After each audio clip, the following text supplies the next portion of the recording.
जीत हमारे हृदय की बात समझ लो। हमारी एक बात पकड़ लेना, ये प्रभु जब हम गंदगी नहीं छोड़ पा रहे, हमारा स्वभाव है, देखो ना, हम नहीं छोड़ पा रहे और इनसे विमुख हो जाते, ये बहुत बुरा हो गया। सुनो उमाते लोग अभागी, हरिता जी शब्द देखो, हरिता जी होई विषय अनुरागी। ये जीत जाओगे, कोई भी तुम्हारी दुर्गति करने में समर्थ नहीं। और इतना आ गया तो तुम महात्मा बन जाओगे, सब छूट जाएगा, सब छूट जाएगा। देखो, परम सुख स्वरूप राधा वल्लभ लाल जी मिलने के पहले आपको जो जो चाहिए वो सब भेज देंगे, मान लेना मेरी बात। जैसे जैसे कदम आपके प्रभु की तरफ बढ़ेंगे तो जो जो तुम्हारी चाहत है सब दे देंगे। अगर आपने ना के सिवा हां स्वीकार नहीं किया तो आगे वो मिल जाएंगे, और अगर आप उनमें रमण करने लगे दे देंगे। जो इच्छा करी हो मन माही, हरि प्रसाद कछ दे, जाओ भोगो। लेकिन सुनहो उमाते लोग अभागी, हृदय की बात कहता हूं, मैं नीच हूं, पामर हूं, नहीं विषय पर विजय प्राप्त कर सकता, पर हे प्रभु जब इन्हें नहीं छोड़ सकता तो आपको भी नहीं छोड़ सकता। हमारा स्वभाव है पकड़ना। जब हम काम क्रोध लोभ मोह मद मत्सर नहीं छोड़ पाते नाथ, तो आपको कैसे छोड़ देंगे? नहीं, जीत जाओगे, जीत जाओ। हमारे हृदय की बात समझ लो। ये माया का ऐसा आकर्षण है कि ऐसे कभी कोई करके निकल ही नहीं पाया। मुझ में ताव दे के कोई नहीं निकल पाया। शिव विरंचिका मोहई को है बपुरा आन, बपुरा माने बेचारा, बेचारा और कौन ऐसा है? इन बड़े बड़े महापुरुषों की भी आंखों में, ज्ञान दृष्टि संपन्न नेत्रों में भी भ्रम पैदा कर दे, उसका नाम माया। गरुण महाज्ञानी गुण राशि, देवर्षि भगवान के अवतार। बस समझो, हमारी एक बात पकड़ लेना, ये प्रभु जब हम गंदगी नहीं छोड़ पा रहे, हमारा स्वभाव है, देखो ना, हम नहीं छोड़ पा रहे, तो नाथ बड़ी गुरु कृपा से आपका नाम आप पकड़ में आए हो, तो हम ये नहीं कह रहे कि हम गंदगी छोड़ के आपको पकड़ लेंगे। हम गंदगी नहीं छोड़ पा रहे तो आपको भी नहीं छोड़ पाएंगे। ए जीत जाओगे, हमारी बात मान लेना, प्रार्थना मान लेना, इस बात की अकाट्य समझ लेना। जन अवगुण प्रभु मान न काऊ, दीन बंधु अति मृदुल। हमसे गलती क्या हो जाती है? हमारी मन भावती भोग वृत्ति को जहां भोग मिले तो हम इनको छोड़ देते हैं और उसको पकड़ लेते हैं और इनसे विमुख हो जाते। ये बहुत बुरा हो गया। सुनो उमाते लोग अभागी, हरिता जी शब्द देखो, हरिता जी होई विषय अनुरागी। ये शरीरधारी कितने दिन जीवित रहेंगे? इनको अपना पति माने, प्रीतम माने, अपना जीवन सर्वस्व माने, कितने दिन रहेंगे? छूटेगा ना। तो इनके अंदर जो बैठा हुआ मेरा प्रीतम है, उससे प्यार कर लो, सब में वही विराजमान है, भावना कर लो। जब हम किसी धातु पर, किसी पाषाण आदि के विग्रह पर, किसी छवि पर भाव करके भगवान प्राप्त कर लेते हैं, तो चलते फिरते इन मूर्तियों पर भगवान को क्यों नहीं हम प्राप्त कर सकते? पर हमारा भगवत भाव हट जाता है और विषय सेवन से व्यक्तित्व भाव आ जाता है। ये स्त्री, ये पुरुष, ये जड़, ये चैतन, यही घाटा हो जाता है। हमारी बात मान लेना, ये बहुत सहज और सरल बात है। इतना इतना छोड़ करके आप प्रभु को स्वीकार करें, बड़ी कठिन बात है। और ये हम कोई मनमानी नहीं कह रहे हैं। महापुरुषों द्वारा बिगड़ी जन्म अनेक की, अब ही सुधरे आज अभी सुधर जाएगी। तो आज अभी क्या छोड़ देंगे भाई? हम बहुत जन्मों का हमारा संस्कार है, भोगों का, विषयों का, गंदी आदतों का, तो हम छूट जाएगी, अभी छूट जाएगी? नहीं, अभी पकड़ लोगे, पकड़ तो लोगे ना। बोले हाँ, क्या हो ही राम को, हे प्रियाजू मैं आपका, ये तो पक्का है आपके लायक ना भी हूं, न कभी था न कभी हो पाऊंगा। अपनी तरफ से पक्की बात है, चाहे जितनी कोई डींग हाके, अपने लोग पूरा जीवन इसी मार्ग पे उनकी कृपा से चले, उस अनुभव से कह रहे हैं, चाहे जितनी डींग हाको, अभी बुद्धि परमात्मानंद में है, थोड़ी देर में विषय आनंद में पहुंच जाती, इसका पता ही नहीं लगता। इस दुष्ट का भरोसा ही नहीं है।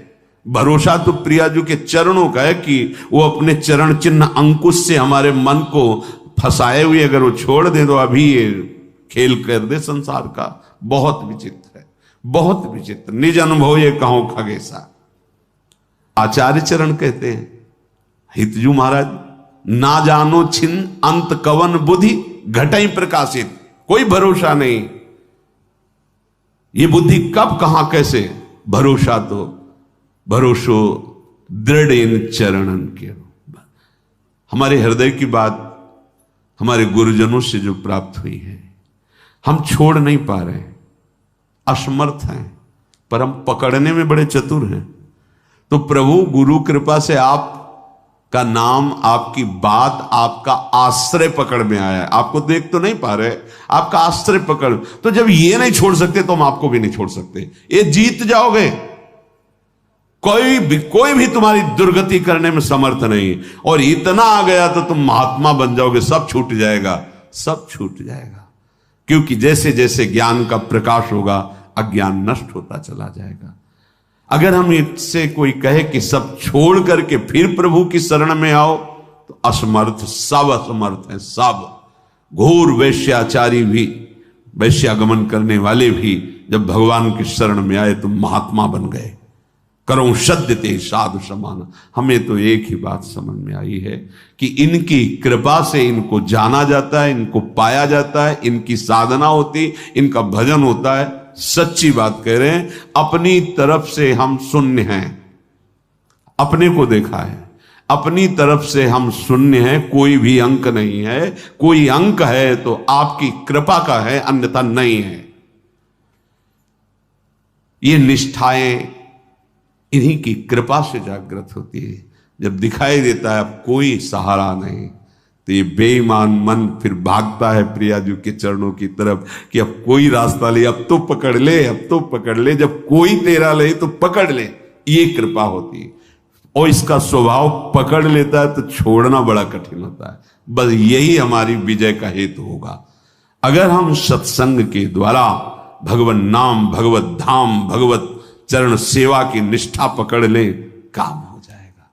बिल्कुल सरल मार्ग है, हम नहीं छोड़ पा रहे हैं तो हम पकड़ने वाले स्वभाव वाले, तो हम पकड़ लेते हैं। आपको कैसे छोड़ेंगे जब गंदी बातें नहीं छोड़ पा रहे, तो आपको कैसे छोड़ेंगे। पर इसकी चाल माया की है, वो आपको आकर्षित करके प्रभु को छुड़वा देगी, और छुड़वा देती है। बस यहां नहीं कोई हमें बीच में कमजोरी रखनी। हम नीच हैं, पामर हैं, पर आपके हैं, इस पर कभी संशय नहीं हो सकता। हम ये नहीं कहते कि आपके लायक हैं, पर प्रभु नालायक हैं पर आपके हैं, बस इसमें संशय। ये बात नहीं हो सकती कि आप हमें छोड़ो और ये ले लो। नहीं, हम इसे नहीं छोड़ पा रहे पर आपको घसीटेंगे अपने साथ। अब आपके गले पड़ गए, अब आपके गले पड़ गए।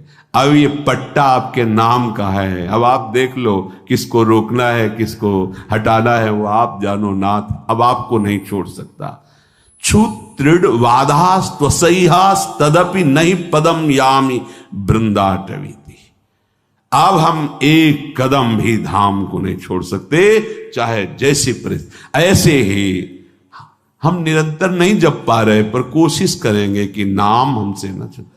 हम प्रभु के ध्यान में नहीं, पर हमारे चित्त में बात बैठ गई कि शरणागत वात्सल्य समुद्र प्रभु, मुझे आपका भरोसा है, आपका सहारा है। ये अंदर की बात कह रहा हूं, ये आपको महात्मा बना देगी।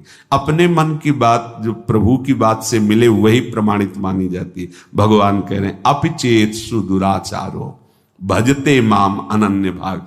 अनन्य भाग भजन का मतलब वो निरंतर भजन नहीं कर रहा, उसने भाव कर लिया है कि अब मुझ जैसे दुराचारी पापी का एक ही भरोसा है, केवल भगवान। ये अंदर की बात समझ जाओ। इसको कहीं इसकी व्याख्या सुनने की कोशिश मत करना, क्योंकि जैसी स्थिति होती वैसी व्याख्या होती है। भगवान के वाक्यों का सर्वस्वरूप है, आप जिधर से देखोगे वो आपको अपने अनुकूल दिखाई देने लगेंगे। एक बात आंतरिक जो हमारे हृदय में गुरु कृपा से समझ में आई है कि हम जैसे भी हैं, देखो भगवान के वचनों से प्रमाणित है, इससे बड़ी कोई बात नहीं होगी। जो नर होए चराचर द्रोही, आवे सभय सरन तक मोही। चराचर का द्रोही है, पर वो भयभीत हो गया कि अब मेरा कोई सहारा नहीं है, प्रभु के सिवा मुझे कोई नहीं बचा सकता, मैं इतने पाप किए हूं। भगवान कह रहे हैं, उसके लिए कह रहे हैं जो शब्द है, तज छल कपट मोह मद माना, करो सद्य ते साधु समाना। इसका अर्थ ऐसे लिया जा सकता है कि वो छल कपट मोह मद मान का त्याग कर हमारी शरण में आवे तो हम उसे साधु बना देंगे शब्दावली से, लेकिन भाव में ऐसा नहीं है। फिर महाराज साधु क्या बनाएंगे, तो साधु हो गया। जो छल कपट मद मान इन सब का त्याग करके आपकी शरण में आया है तो आप साधु क्या बनाएंगे, तो साधु है ही, इसी को तो साधु कहते हैं। तो यहां भाव ये है कि तज, मैं त्याग कराऊंगा उसके छल कपट मद मान का त्याग कराकर, करो सद्य, जो करो शब्द है वहां यहां से लागू होगा पूरी चौपाई में। तज छल कपट मोह मद माना, करो सद्य ते साधु समाना। उसको सब त्याग, क्योंकि उसे ही त्यागना है ना, तो मैं उसे सामर्थ्य देता हूं, वो छल कपट मोह मद मान का त्याग कर देता है और मैं उसे साधु स्वरूप। और भगवान गीता जी में इसी श्लोक में कहा अपिचित कि उसे मानो वो साधु हो गया क्योंकि मेरी शरण में आ गया है, अब मैं संभालता। भगवान का आश्रय लेकर भरोसो दृढ़ इन चरणन के, दृढ़ता पूर्वक। ये दृढ़ता तुम्हारी फिसलाने के लिए बहुत से ऐसे माया जाल फेंकेगी, तुम्हारी अश्रद्धा हो जाए, तुम्हारा प्रश्न जोरदार हृदय में प्रकट, तुम्हारी प्रिय जगह में जहां ममता है आसक्ति वहां प्रहार करेगी माया। फिर हे भगवान, नहीं नहीं, आपका था, आपका है, आपका रहेगा प्रभु, अब नहीं, अब धोखा नहीं, आपके सिवा नहीं। ये बड़े बड़े भक्तों के जीवन में देखो ना, उसी पुत्र के ब्याह के में ठाकुर जी जा रहे हैं, वही पुत्र जब अंतर ध्यान व्रत करताल उठा के नाच रहे नरसिंह मेहता, हे गोविंद तेरा सब मंगलमय, अच्छा किया, अब निरंतर और चिंतन आपका बढ़ेगा। पर ये निष्ठावान ही कर सकता, नहीं तो नहीं। ये क्या रात दिन भजन करते हैं, पुत्र वो भी राधे राधे। श्रीवास जी को देखो, हर महाभागवत को देखो, ये आने जाने वाला देश है, टिकाऊ नहीं है। ये परिवर्तनशील नाशवान शरीर है, अविनाशी नहीं है। यहां जितना खेल है बस होश में खेल लो, इस खेल से मुक्त हो जाओ। यही होश है कि और को छोड़ पाओ ना छोड़ पाओ, इनको मत छोड़ना, इनको पकड़ लो, जीवन कृतार्थ हो जाएगा। चलते हैं महाभागवत पांडवों के पावन चरित्र में प्रसंग चल रहा है। महाराज युधिष्ठिर को दुखी देखकर उनके मामा जो माद्री जी के भाई शल्य, वो प्रसंग सुनाया कि आप और द्रौपदी को ही केवल दुख नहीं हुआ, देवराज इंद्र और उनकी पत्नी शची को भी महान दुख को भोगना पड़ा है, आप चिंता ना कीजिए। तो उन्होंने पूछा क्या दुख भोगना पड़ा, वो तो त्रिभुवन पति हैं। तो प्रसंग चल रहा था, त्वष्टा जी के हृदय में द्वेष भाव देवराज इंद्र की प्रथा, उन्होंने विश्वरूप को मंत्र बल से प्रकट किया, देवराज इंद्र ने वज्र के द्वारा उनका, फिर उन्होंने वृत्तासुर को प्रकट किया, फिर वृत्तासुर का कल चरित्र आपने सुना। अब जो वृत्तासुर से ब्रह्म हत्या प्रकट हुई, वो इंद्र को कहीं भी शांति नहीं लेने दे रही थी। तो जल को एकांत देश में जाकर जल को स्तंभित करके कमल नाल में सूक्ष्म रूप से प्रवेश होकर के वहां रह रहे थे। अब देवराज इंद्र पद खाली था, तो समस्त ऋषि देवताओं ने देखा त्रिभुवन में अराजकता फैल रही, तो लोकपाल देवता ब्रह्म ऋषि सब विचार करने लगे कि त्रिभुवन पति पद पर किसका अभिषेक होना चाहिए। इस समय त्रिभुवन में कौन है जिसे त्रिभुवन पति पद दिया जाए। तो देखा गया तपस्या में, यज्ञों में, दान पुण्य में, धर्म में बहुत बढ़े हुए महाराज नहुष जी हैं, उनके पास देवता ऋषि सब गए, प्रार्थना की। तो नहुष ने कहा कि मैं आपके सामने बहुत दुर्बल हूं, मेरे में इतनी सामर्थ्य नहीं कि मैं आप देवता और ब्रह्म ऋषियों का शासन कर सकूं। राजा वही होता है जो सबसे बलवान होता है, मैं तो निर्बल हूं आपके सामने। तो ये सुन करके संपूर्ण देवता ऋषि मुनि स्वर्ग के राज्य का पालन करने के लिए उनसे कहा, अच्छा तो तुम इस बात से अपने को कमजोर मान रहे हो, तो हम ये वरदान देते हैं। समस्त देवता ऋषियों ने कहा, देवता दानो यक्ष ऋषि राक्षस पितर गंधर्व भूत मनुष्य जो भी आपके सामने दृष्टि में आ जाएगा, उसका आधा तेज बल तप बल सब आप में आ जाएगा।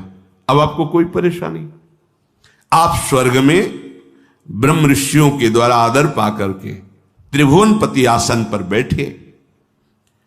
धर्म को आगे रख करके राजा नहुष को अभिषिक्त किया गया, अभिषेक किया गया वेद मंत्रों द्वारा, और परम दुर्लभ देवराज इंद्र के पद पर उनको बिठाया गया।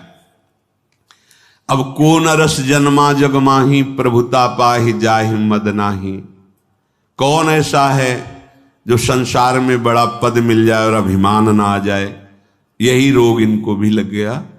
त्रिभुवनपति पद कुछ दिन तो ठीक से चला, इसके बाद मद जो है अपना प्रभाव दिखाने लगा। तुमको लगा जब मैं देवराज पद का भोग कर रहा हूं तो फिर इनसे क्या। सभासदों को बुलाया, बड़े बड़े लोकपाल देवता सब उनकी सभा में बैठते हैं। कहा पूर्व इंद्र की जो महारानी सची हैं मेरी सेवा में उपस्थित किया जाए, उनको आज्ञा दिया जाए, मेरी आज्ञा है मेरी सेवा में उपस्थित हो, क्योंकि जब देवराज पद का अधिकार मुझे प्राप्त है तो उनका भी। सची देवी आज रात्रि में मेरे महल में पधारे, मेरी आज्ञा सुना दी जाए। ये जब सची देवी से प्रार्थना की गई तो बहुत घबरा गई, दुखी हो गई। पातिव्रत धर्म से युक्त है, उनका तो आश्रय भगवान बृहस्पति जी हैं। वो अपने महल से निकले और बृहस्पति जी के चरणों में जाके कहा, गुरुदेव मैं आपकी शरण में हूं, आप मेरे पातिव्रत धर्म की रक्षा कीजिए। नहुष इस समय इंद्र पद में है और उसने ऐसी आज्ञा की है, और मैं अपने प्राणवल्लभ देवराज इंद्र के सिवा किसी भी पुरुष को पुरुष रूप से कभी देखा ही नहीं, स्वीकार ही नहीं किया। मैं एक पतिव्रता हूं और भगवान आपने भी मुझे सौभाग्यवती का आशीर्वाद दिया है, तो क्या मेरा ये दुर्भाग्य होगा? प्रभु आप मेरी रक्षा कीजिए। आपकी वाणी परम सत्य होती है। हे देवगुरु, आपने आज तक जो बोला कभी मिथ्या नहीं गया। आपका पूर्वोक्त वचन की सौभाग्यवती हो, वो मेरा सुरक्षित रहना चाहिए। बृहस्पति जी बहुत विचार मग्न हो गए कि इस समय उसके सामने जो जाएगा तो उसकी सारी सामर्थ्य से आधा बल उसे प्राप्त हो जाएगा। ठीक है, मैं विचार करता हूं, तुम नहुष से डरो मत, थोड़े दिनों में ही ये नष्ट हो जाएगा। जिसकी परिस्त्री गमन की वृत्ति है वो नष्ट हो जाएगा, उसे नष्ट करना नहीं पड़ता, वो अपने कर्म से ही नष्ट हो जाता है। सची देवी कि अब समय तो बहुत थोड़ा है, कभी फिर वो आदेश कर सकता है। वो रात्रि देवी की उपासना की। रात्रि देवी उपश्रुति नाम से प्रकट हुई। सची जी ने कहा, जा इंद्र पुनः छुप गए, मुझे ले चलो, मैं स्वयं उनसे बात करूंगी। उपश्रुति देवी, ये सब खाली नहीं कि दिन रात्रि, ये सब साक्षात हैं, ये भगवत स्वरूप है। इसीलिए किसी के पाप और पुण्य का हिसाब वहां करने के लिए वकील की जरूरत नहीं होती। जिस समय तो समय उपस्थित है, रात है या दिन वो उपस्थित है, जिस दिशा में वो उपस्थित है। तुम्हारा मन स्वयं आत्मस्वरूप से प्रभु, सब वहां किसी की सलाह की जरूरत नहीं, जो कर्म उसका उसी क्षण हिसाब। उपश्रुति देवी ध्यान में देखा कि इंद्र कहां हैं, तो देखो जल को स्तंभित करते हुए कमल नाल के अंदर छुपे बैठे हैं। उपश्रुति देवी को वहां उपस्थित देखकर इंद्र प्रसन्न हुए। अब आप आ गई तो कोई न कोई उपाय तो बताएंगे ही। उन्होंने कहा, इंद्रदेव तुम्हारा कल्याण हो, इंद्राणी का दुख देख करके मैं आई हुई हूं। तुम सब पर्वत वन पृथ्वी स्वर्गलोक सबका त्याग कर यहां जल में हो, और यहां इंद्राणी की क्या दशा हो रही तुम्हें पता है, बड़ा दुख भोग रही। तुम कमलनाल में सुरक्षित हो, पर आपको इंद्राणी को सुरक्षित करना चाहिए। देवराज इंद्र ने कहा कि इस समय मैं असमर्थ हूं। नहुष बहुत बड़ा बलवान है और वो कुचेष्टा पर उतारू है। तीनों लोगों में कोई ऐसा नहीं कि उसे सुधार सके। मैं इसमें क्या कर सकता हूं? वो पापपूर्ण विचार रख रहा है। उनका अपने आप को आप प्रकाश में लाइए, अपने तेज से आप देवताओं का जो शासन पद उसे स्वीकार कीजिए। इंद्र ने कहा, देवी इस समय पराक्रम मेरे में नहीं है, नहुष में है। देखो कितना बड़ा पद मिला, कितनी बड़ी कृपा मिली, चूक कैसे हो जाती है। इसीलिए जब तक भगवत आराधना में नहीं चित्त डूबता या भगवत आराधन संतों के शासन में नहीं रहता तो बड़े बड़े से चूक हो जाती है। इसीलिए चाहे शिव विरंचि सम होई, गुरु बिनु भव निधि तरह न कोई। तुम्हें गुप्त रूप से एक कार्य करना, मैं उपाय बता देता हूं। अब इंद्र जी उपाय बता रहे कि तुम नहुष के पास जाना, निर्भय रहना, और उससे कहना जगतपति हो तुम, तुम्हारा पूरा अधिकार है जगत पर। मैं देख रही हूं कि इंद्र समर्थ है, तो अब तुम ही इंद्र हो, तुम्हारा पूरा अधिकार। पर मैं ऐसा चाहती हूं कि आज तक जो कोई ऐसे वाहन पर न बैठा हो, ऐसे वाहन से तुम हमसे मिलने आओ। नहुष मुस्कुराया और कहा, मैं समझ नहीं पा रहा हूं तुम क्या कहना चाहती हो। बोले, दिव्य पालकियों में मिलने आते हैं, कोई अपने वाहनों पे आते हैं। मेरी इच्छा है कि तुम मेरे लिए ऐसे वाहन पर आओ जैसे आज तक कोई न बैठा हो। तो तुम केवल इशारा कर दो, वैसे ही मैं आऊंगा। इंद्राणी बोली, आप मेरे पति हो सकते हो, पर मेरी अभिलाषा के अनुसार आओ। पहले के जो इंद्र थे ना, वो मेरे से मिलने जब आते थे तो ऐरावत हाथी पे आते थे, कोई हंस पे, कोई किसी पे। पर मेरी इच्छा है कि भगवान विष्णु तक जिस वाहन पे न बैठे हो, ऐसे वाहन पर बैठ कर आओ, क्योंकि आप तो बहुत बलवान हैं। प्रसन्न हो गया नहुष। बोलो तुम। बोले, आज तक ऋषियों की पालकी में बैठ के कोई नहीं चला त्रिभुवन में। ये जो शब्द ऋषि हैं, ये पालकी पे हो और आप बैठ के आए, फिर मैं आपका स्वागत करूंगी। देवराज इंद्र ने बताया था ये ऐसा तुम करो, बस मैं आपको स्वीकार करती हूं। उसने कहा, ये कौन सी बात है, सब मेरे आदेश के अंतर्गत है। भूल गया, ये भारी अपराध करने जा रहा है। मेरे सामने कोई भी ऋषि ठहर नहीं सकता, क्योंकि उसकी आधी तपस्या बल मेरे पे आ जाता है। मैं जो आदेश करूंगा सब करेंगे। तुम जाओ अपने भवन में, और मैं सप्त ऋषियों की पालकी पे आ रहा हूं। कितना बड़ा अपराध! जो जगत बंदनी महापुरुष हैं, जिन्हीं के आशीर्वाद से इंद्रासन पद पे बैठा था, बुद्धि भ्रष्ट हो गई। ये देखो, जब परिस्थिति गमन किया जाता है तो बुद्धि का निर्णय गलत हो जाता है। बुद्धि बिगड़ गई, बुद्धि का बिगड़ जाना ही नाश है। कामा संजायते क्रोधा, क्रोधा स्मृति विभ्रमा, स्मृति भ्रंशात बुद्धिनाशो, और बुद्धिनाशात प्रणश्यति। बुद्धि का नाश ही सर्वनाश कहा जाता है। देवी, मैं तो तुम्हारा दास हूं, तुम जो आज्ञा करोगी वही करूंगा। सुंदर मुख वाली सची बाहर से मुस्कुराते हुए अंदर से कि अब तेरा नाश निश्चित है, क्योंकि जिन ऋषियों का चरणामृत इंद्र को भी पावन करता है, उन ऋषियों की पालकी पे बैठते ही तेरे सारे सुकृत नष्ट हो जाएंगे। जो मां नहीं मात, पिता नहीं देवा, साधुन सन करवावें सेवा, जिनके ये आचरण भवानी, ते निश्चर समझानो प्राणी। हाँ, बहुत संभल कर संत महात्माओं के पास जाना चाहिए, बहुत संभल के, दैन्यता से। सारा सुकृत नष्ट हो जाएगा। अगर आप बैठ नहीं पाते तो खड़े रहो, एक से